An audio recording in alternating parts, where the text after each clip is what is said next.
Disclaimer. This video is going to be entirely in Polish because it is a collaboration with a Polish film distributor. If you want to enjoy this tutorial, please turn on the subtitles. Thank you!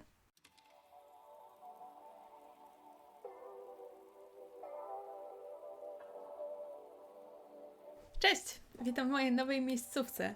Ja jestem Łosoś. Jeśli jesteście tu pierwszy raz, witam na moim kanale. Nagrywam filmiki o cosplayu i nie tylko.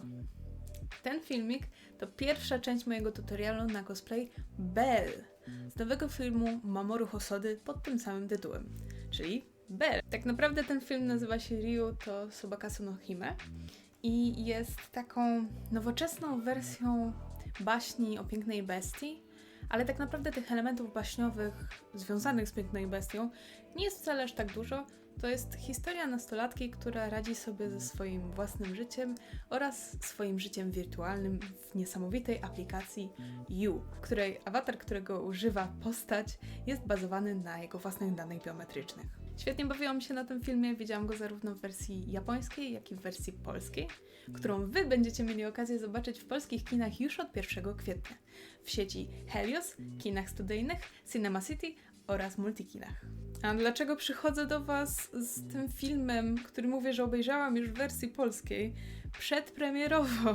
Pokazy przedpremierowe były organizowane w marcu tego roku, ale ja zostałam poproszona o nagranie krótkiego filmiku na TikToka oraz tego tutaj na YouTube'a przez Nowe Horyzonty, czyli polskiego dystrybutora filmowego, który jest odpowiedzialny za dystrybucję Belle w Polsce. Także mega się cieszę, że ten film jest sponsorowany przez Nowe Horyzonty i że mogłam zrobić ten kostium na ich prośbę, bo ja sama, mimo że bardzo spodobał mi się film i bardzo spodobała mi się ta sukienka, którą zrobiłam, to nie sądziłam, że będę na Belle pasować, dopóki nie ubrałam tego kostiumu. Także Wy będziecie mogli się ze mną przemienić w Belle, nauczyć się jak zrobić to samemu oraz cieszyć się filmem razem ze mną, ponieważ już w tym miesiącu wchodzi do kin. Zapraszam. Przez cały film będziecie widzieli w tle moją kotkę Kajsę, którą adoptowałam na początku marca i która jest małym demonem prędkości i biega po całym mieszkaniu. Także możecie liczyć, ile razy zobaczycie ją na ekranie, ponieważ będzie tego naprawdę dużo. Możecie się podzielić ze mną w komentarzach tym, ile razy zobaczyliście Kajsę na ekranie, bo sama jeszcze tego nie policzyłam. Na początku pracy nad Belle trzeba było zrobić zakupy. Moim pierwszym przystankiem były sklepy typu Wszystko za 5 zł, Chińczyk oraz Teddy, Action i Deals. W tego typu sklepach szukałam sztucznych kwiatów, szczególnie gerber, chryzantem, róż oraz goździków, dlatego że to są główne gatunki, które pojawiają się na sukience Belle. Ciekawostką jest to, że w dobieraniu kwiatów pomagały mi moja mama oraz moja babcia, które akurat były razem na wyjeździe i były w stanie znaleźć dla mnie brakujące kwiaty, których ja nie mogłam znaleźć w Teddym, do którego się udałam. Potem poszłam do pasmaterii, ale materiał, który tam znalazłam, nie pasował mi na Belle, więc zamówiłam go z internetu na stronie orientfashion.pl. Jest to bawega w kolorze krwistym czerwonym. A potem zabrałam się do szycia. Znalazłam w internecie wykrój na strój kąpielowy, którego góra pasowała mi kształtem do tego, co chciałam zrobić. Wydrukowałam ten wykrój. Nawet Kajsa mi trochę pomagała. Wykrój ma całkiem sporo rozmiarów, więc musiałam wybrać swój oraz w sumie każdy mógłby go uszyć, bo jest aż tyle rozmiarów. Następnie posklejałam wykrój i wycięłam go z tkaniny, a raczej dzianiny, bo używałam nurka, dlatego że nie chciałam zużywać mojej pięknej czerwonej tkaniny ani dzianiny, więc użyłam jakichś skrawek, które miałam pod ręką z poprzednich projektów. Taki zabieg nazywa się próbnym odszyciem i robi się go właśnie po to, żeby nie zużywać swojego docelowego materiału i żeby wprowadzić potrzebne poprawki w momencie, w którym nie ma się wykroju lub robi się wykrój z standardowego rozmiaru i nie wie się, czy będzie pasować dokładnie tak, jak chcemy. Tak wyglądał mój wykrój po wszystkich poprawkach. Pasuje na mnie, wszystko jest super, no to wycinamy z docelowego materiału. Na początek potestowałam jeszcze wykroje na płatki w różnych kształtach, ale w końcu zdecydowałam się na troszeczkę większe płatki ale jednocześnie bardzo długie. Następnie przeliczyłam, ile płatków będę musiała wyciąć, żeby pokryć całą spódnicę. Potem się okazało, że i tak się pomyliłam, ale to nic, dlatego że w drugiej części tego tutorialu będziecie mogli zobaczyć, jak robię pelerynę i kokardę dla Belle. Każdy płatek musiał być wycięty z jednej warstwy fizeliny oraz 2 warstw materiału, żeby stworzyć taką kopertkę, która będzie sztywna. Nawet Kajsa trochę mi pomagała. Rozłożyłam sobie wykrój na płasko po to, żeby odrysować go na docelowej dzianinie. Postanowiłam górę zrobić także z nurka, czerwonego tym razem, dlatego że i tak będzie pokryta kwiatami, no i chciałam, żeby się jednak trochę rozciągała, gdybym się jednak pomyliła w wykroju i żebym po prostu mogła się w to wcisnąć, niezależnie od tego, co się stanie. Opisałam sobie każdy element, z czym się łączy, w którym miejscu, dlatego że bardzo często się mylę, kiedy łączę elementy i to mi bardzo pomaga.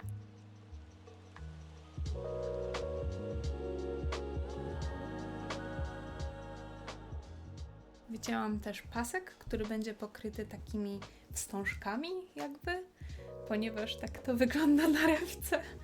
Wyciętym elementem zawinęłam brzegi oraz zaszyłam je po to, żeby nie były niewykończone. Po prostu tak lubię wykańczać moje rzeczy. Nawet jeżeli ich nie widać spod tych wszystkich kwiatów. Następnie zaszyłam zaszewki, które pozwalają materiałowi dopasować się do mojego ciała jeszcze lepiej. Zaszewki są dla mnie jeszcze troszeczkę nieznaną techniką, dlatego że teoretycznie wiem, w których miejscach powinnam zebrać materiał, żeby się dobrze dopasował, ale jeszcze nie do końca ogarniam, jakie zasady panują w zaszewkach. Następnie zszyłam wszystkie elementy ze sobą. Rozprasowałam szwy, żeby układały się płasko.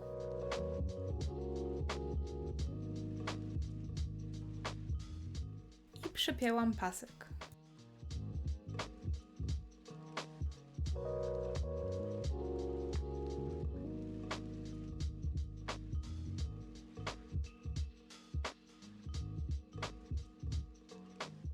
Po przeszyciu paska rozprasowałam jego szef na płasko.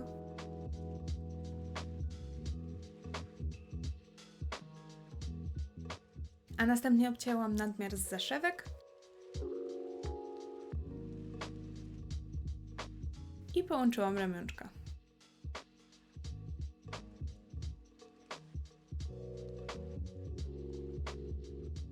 Potem nadeszła pora na zamek. Ze względu na to, że jeszcze nigdy nie wszywałam zamka krytego, to musiałam posiłkować się tutorialem i obiecuję Wam, że w przyszłości, kiedy nauczę się wszywać zamek kryty bezbłędnie, zrobię Wam mój własny wideotutorial na wszywanie zamka krytego. Jak na razie troszeczkę uproszczona wersja jest widoczna na ekranie.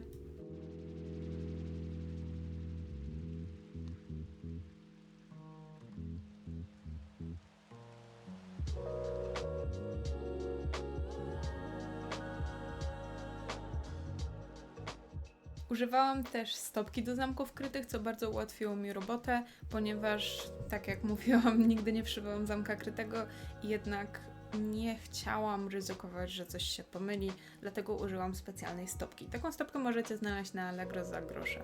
Jak widać, zamek działa, troszeczkę opornie, ale całkowicie działa.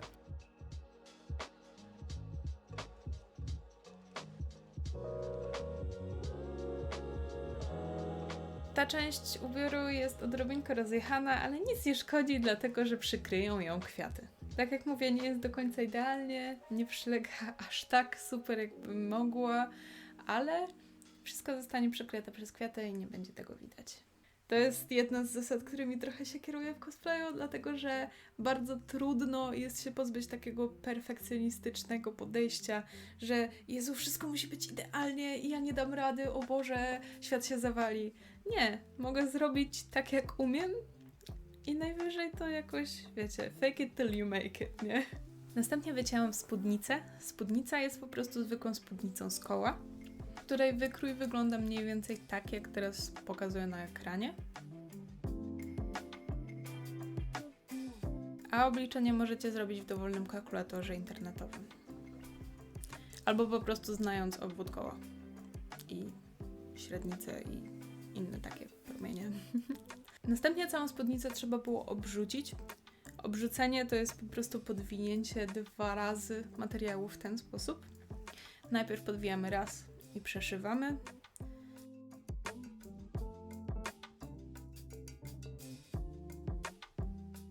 Rozprasowujemy, a potem podwijamy drugi raz i robimy to samo.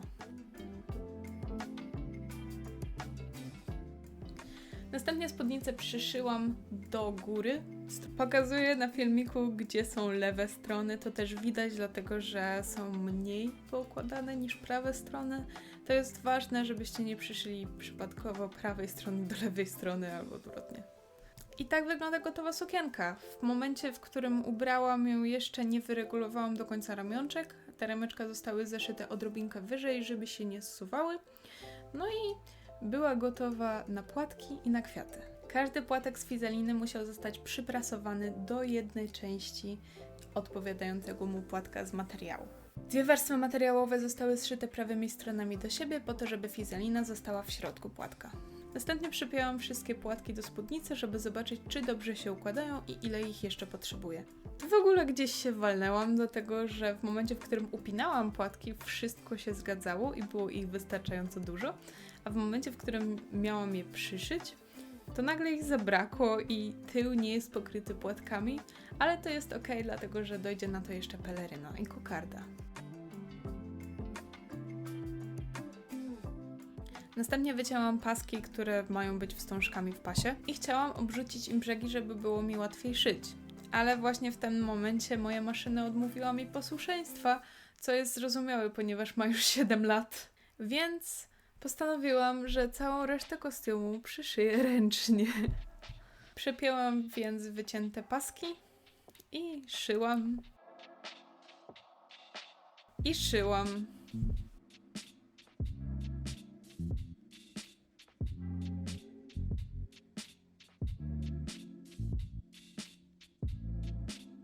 I szyłam.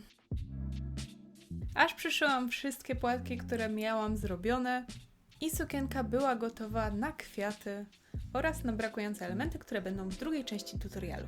Wyjęłam wszystkie kwiaty, które kupiłam i posiłkując się rewką, czyli obrazkiem referencyjnym, przypięłam je tak, jak mi się podobało i tak, jak wyglądało na rewce. Chryzantemy tam, gdzie były chryzantemy, goździki tam, gdzie mniej więcej były goździki, maki tam, gdzie maki. Następnie przypięte kwiaty przykleiłam klejem na gorąco, dlatego że skończył mi się klej do tkanin i w sumie trzymają się, jest naprawdę spoko. Klej na gorąco jest dobry do łączeń technicznych, a nie takich, które wyglądają ładnie, a że kwiaty przykrywają wszystko, to jest ok. Przy okazji za pomocą kleju na gorąco przykleiłam do zwykłej opaski za 5 zł kwiaty, żeby zrobić kwiecistą opaskę, taką jak nosi Belle. No i nadszedł czas, żeby w Belle się zamienić, więc trzeba było zrobić makijaż.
Gotowy efekt możecie oglądać na TikToku, możecie go też oglądać na moim Instagramie.